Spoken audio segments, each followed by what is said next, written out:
سارے مسئلے کا حل اس محنت کو بنایا ہے. جون سی نوعیت کا میرا تمہارا مسئلہ ہو، ہر مسئلے کا حل یہ محنت ہے. سارے فتنوں کا توڑ یہ دعوت ہے.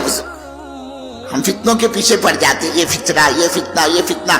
ہم تو کام میں لگے. بزرگوں کام فتنوں کا حل ہے. اللہ کی قسم ہم تم کریں گے بدنام ہوگے، اللہ کرے گا بدنام نہیں ہوگا. ہر فتنے کا حل. دیکھیں اللہ کے رسول صلی اللہ علیہ وسلم دنیا سے پردہ فرما گئے. کیسے فتنے بول پڑے بزرگ. ارتداد کا فتنہ، جھوٹے نبوت کے دعوے داروں کا فتنہ، زکوٰۃ کے انکار کا فتنہ. چاروں طرف فتنے ہی فتنے مدینے کے اطراف میں. اور اللہ کے رسول صلی اللہ علیہ وسلم نے اپنے دنیا سے جاتے جاتے ایک جماعت تیار کی.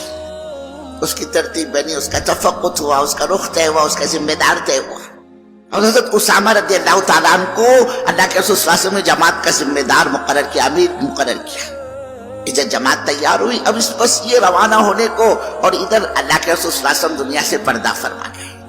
اب بزرگوں آپ کا دنیا سے رخصت ہو جانا، صحابہ کی تو چیخیں نکل گئی. بعض روتے ہوئے جنگلوں کو نکل گئے، بعضوں نے ہاتھ اٹھا کے دعا کی، اللہ ہم اپنی ان آنکھوں سے رات دن تیرے نبی کا دیدار کرتے تھے، اللہ اب جب ہی دنیا کے اندر نہیں رہی آنکھیں بنا ہی ہماری کس کام کی، ہم کو نہیں چاہیے، وہ اندھے ہو گئے. اور مدینے کا یہ حال بزرگوں، کسی کو کسی کا ہوش نہیں. ازواج مطہرات امہات المؤمنین، اللہ کے رسول صلی اللہ علیہ وسلم کی پاک بیویاں، اللہ کے رسول صلی اللہ علیہ وسلم کی بیٹیاں روتے روتے نڈھال پڑ گئی. حضرت عمر رضی اللہ تعالیٰ جیسے صحابی جلال میں آ گئے، رنگی تلوار لے کر کہنے لگے، کھڑے ہو گئے وہ، خبردار کو یہ کہے گا کہ اللہ کے رسول صلی اللہ علیہ وسلم دنیا سے پردہ فرما گئے، میں تو اپنی اس تلوار سے اس کی گردن مار دوں گا. کہ اللہ کے رسول دنیا سے پردہ فرما نہیں گئے، بلکہ آپ تو اپنے پروردگار سے ملاقات کے لیے گئے، جیسے موسیٰ علیہ السلام طور پر اپنے رب سے ملاقات کے لیے گئے. یہ حال حضرت عمر رضی اللہ تعالیٰ، ایک صدیق اکبر رضی اللہ تعالیٰ عجیب فراست کے مالک، اللہ نے بڑی فراست عطا فرمائی تھی. سب کو جمع کیا مسجد نبوی کے اندر، اور ایک گھوسا مارا حضرت عمر رضی اللہ تعالیٰ کے سینے پر. کیا عمر زبان جاہلیت میں تو بڑی بڑی باتیں کرتے تھے، اسلام لانے کے بعد مسلم ہو گئے.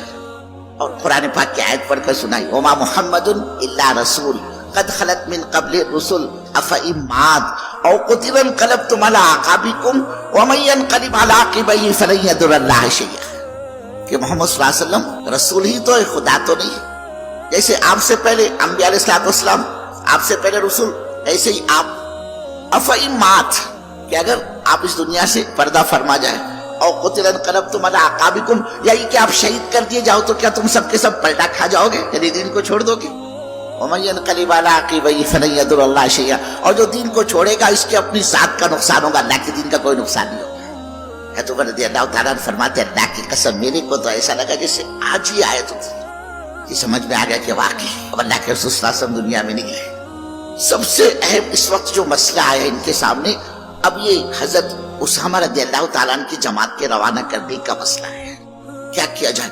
بزرگوں اکثر بڑے بڑے جلیل القدر صحابہ کی اس وقت میں یہ رائے تھی کہ اس جماعت کا بھیجنا اس وقت میں ہماری سمجھ میں نہیں آتا.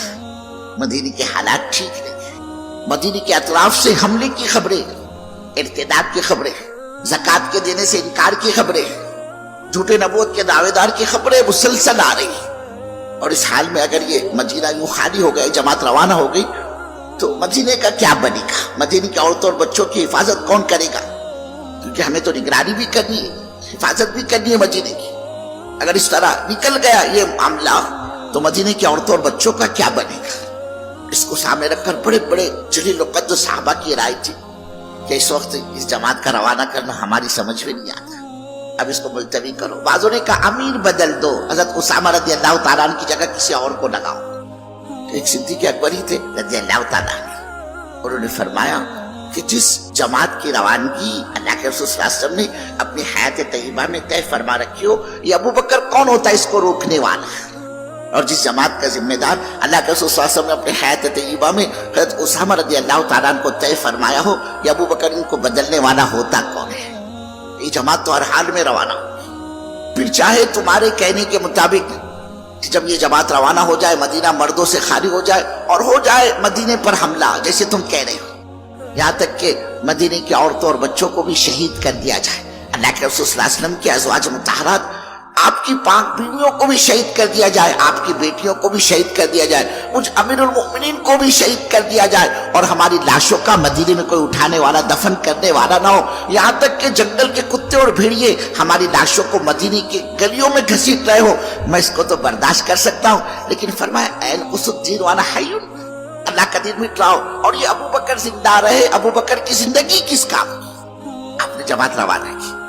بزرگوں ہم کو آپ کو پتہ نہیں چلتا, اللہ کی قسم اللہ نے اس چلت پھرت پر کتنے فتنوں کو دفن کر دیتا ہے. یہ جماعتوں کی نقل و حرکت, یہ پیدل جماعتیں, ہمارے مولانا رحمۃ اللہ علیہ فرماتے تھے بستیوں سے جماعتوں کو گزرنا بھی اللہ کے یہاں خیر کے دروازے کھلواتا ہے. پتہ نہیں چلتا اللہ کتنے فتنوں کو دفن کر دیتا ہے ان کے قدموں کے ذریعے. اب جب یہ جماعت روانہ ہوئی بزرگوں, اللہ کا کرنا, مدینہ تو بالکل خالی ہو گیا مردوں سے, چند معذوری اور عورتیں اور بچے ہیں. اب جب یہ جماعت روانہ ہوئی بزرگوں, مدینے کے باہر نکلی جہاں پر ارتداد کی ہوا چلی تھی, نئے نئے مسلمان جو مرتد ہو چکے تھے, انہوں نے دیکھا وہ اتنی بڑی تعداد اس وقت یہاں پر ہے, تو جانے مدینے میں اور ہمارے بھائی کتنے ہوگی. ان کی ہمتیں مضبوط ہوتی چلی گئی کہ ہمیں گھبرانے کی, ڈرنے کی کیا ضرورت ہے. بس اس جماعت کو دیکھ کر وہ کلمہ پڑھ کر دوبارہ اسلام میں داخل ہو گئے. اللہ نے یہاں فتنے کو ختم کیا. پھر جماعت آگے بڑھی جہاں پر زکوٰۃ کے دینے سے انکار کیا جا رہا تھا, انہوں نے دیکھا کہ بابا اتنا بڑا مجموعہ یہاں پر آیا ہے, اتنی بڑی تعداد, اتنی بڑی جماعت یہ آئی ہے, اور اگر ہم نے گڑبڑ کی, زکوٰۃ کے دینے سے انکار کیا, یہ ہم کو چھوڑے گے نہیں, جس طرح دیتے ویسے دیتے رہو, اسی میں اپنی عافیت ہے. وہ فتنہ وہاں ختم ہوا. مزید آگے بڑھے جہاں پر بزرگوں تیاریاں چل رہی تھی مدینے پر حملے کی, انہوں نے دیکھا ابھی حال میں ان کے نبی صلی اللہ علیہ وسلم دنیا سے پردہ فرما گئے. ابھی حال میں زیادہ وقت نہیں گزرا اور یہ اتنی بڑی جماعت یہاں آ گئی, تو نہ جانے اور مدینے میں کتنے ہوں گے. صاحب مدینے والوں سے مقابلہ ہمارے بس کی بات ہے. اور ان کے حوصلے پست ہونے شروع ہو گئے بزرگوں, ہمتیں ختم ہو گئی, ٹوٹ گئی ہمت ہے. یہ جماعت آگے بڑھی جہاں پر نبوت کے جھوٹے دعوے دار تیار ہوئے تھے, کہتے تھے میں نبی ہوں, کہتے تھے میں نبی. اور انہوں نے دیکھا او اتنی بڑی تعداد یہاں آئی ہے, یہ جماعت مسلمانوں کی, ذرا ہم نے گڑبڑ کی تو ہماری گردن ماری ہے. جتنی تیزی کے ساتھ فتنے کھڑے ہوئے تھے نا بزرگوں, اللہ نے اتنی تیزی کے ساتھ ان فتنوں کو دفن کر کے بتلایا. یہ اس چلت پھرت کی برکت ہے, ہر مسئلے کا لیے محنت ہے. اللہ نے ڈنکی کی چوٹ پر اعلان کیا, یا ایھا الذین آمنوا ان تنصروا اللہ ینصرکم, اے ہمارے بندو تم ہمارا کام کرو گے ہم تمہارا کام کریں گے.